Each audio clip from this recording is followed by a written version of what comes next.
Democratic Senator and candidate for president, Amy Klobuchar. Senator Klobuchar, thank you for joining us. I want to start first with these ICE deportation raids. Can you, from your vantage point on the Senate Judiciary Committee, what is going on? Because as you heard, we didn't really get answers from Ken Cuccinelli. What do I think is going on? Yeah. If you really wanted to go after security risks, and there are people who are security risks, why would you alert them and say you're doing this on a Sunday and do it 2 weekends in a row? Why? Because you want to make news, right? It's not about getting people who are security risks deported. It's about scaring everyone in the country. And it is also about changing the news from things like pharmaceutical prices that are going up in record levels, and this president has made endless promises that he's going to do something about it, or that he's going to do something about infrastructure. And we've got electric grids catching on fire, power stations, and levees bursting where I am right now in Iowa.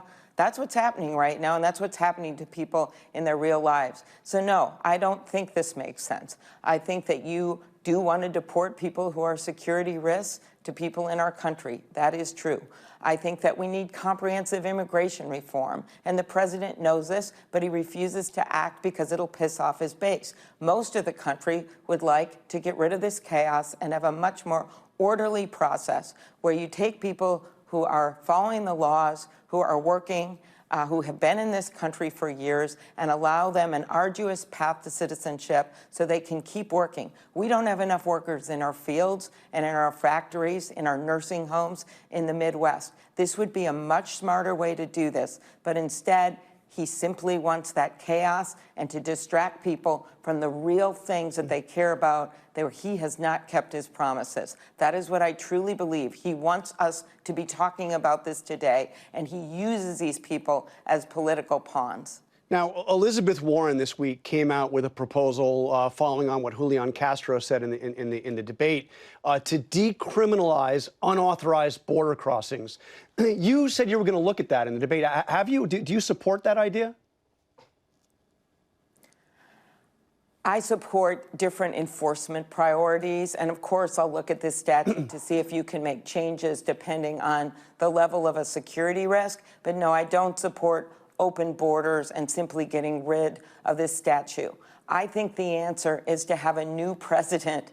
The answer is when we are on the cusp of getting comprehensive reform done, which will be so much better for our economy. The 2013 bill brought the deficit down, according to every estimate, by over $150 billion in 10 years because people would start paying their taxes. Then you take some of that money and you can use it for better order at the border, for targeted reasons. And then you can also look at those countries that we're talking about where we've seen this surge of asylum seekers. Let them seek asylum in the countries where they are.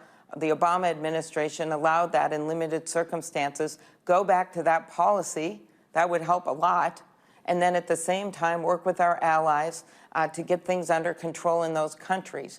None of that is going on right now. Again, the president wants these images. He wants chaos because it distracts everyone from all of these other things we should be talking about. I promise you, Jonathan, that's what he wants. And it is so sad, this humanitarian crisis that is happening right now, which could be prevented by some smart policies when we've got people on both sides of the aisle that want to let the dreamers stay. That's 2 million people, right? You had Republican senators like Johnny Isakson and Mike Rounds leading the charge on that. Or the people who are here legally in temporary status, like the Liberian community in Minnesota who've been here for decades working in our hospitals and our nursing homes. They were just a few days away from deporting them this past year.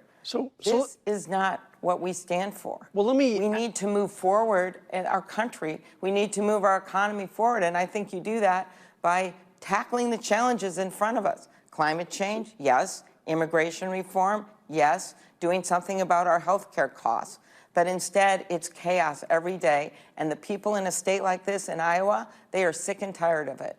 So as you look at those images of the humanitarian crisis on the border from the vice president's trip, what's your reaction? You see 400 men, and that one, again, we only saw a sliver of what was going on.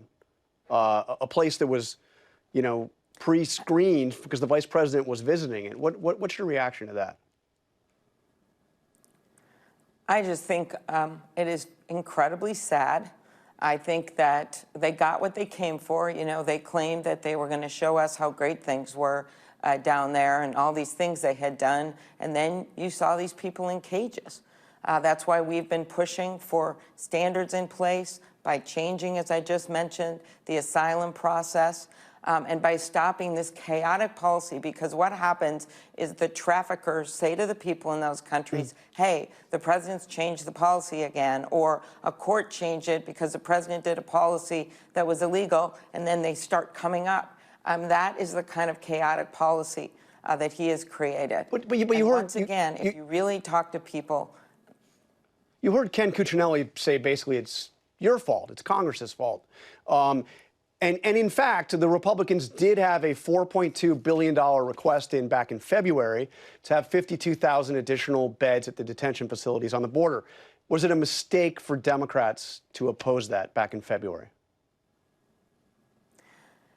No, we just put out billions of dollars for the border, and they know that, and the president signed that into law, all right? He signed it into law, and he just did it. And there have been repeated efforts for bipartisan compromises on a number of things like infrastructure, like pushing on the pharmaceutical prices, like doing something on immigration reform. And instead, he likes to govern by tweet at 5 in the morning in his bathrobe.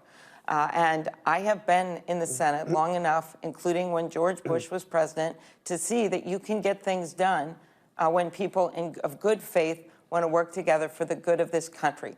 I'm running for president because I truly believe that. I think the Americans are tired of, people in this country are tired of broken promises. They want someone that can look them in the eye and tell them the truth. And everyone knows from the Kavanaugh hearing that is something that I do well.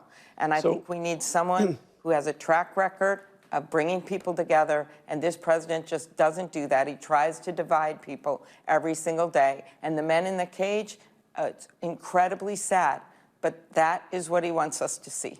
So before you go, the fundraising numbers are due tomorrow. You clearly know how much money you raised in the second quarter. Can you tell us here?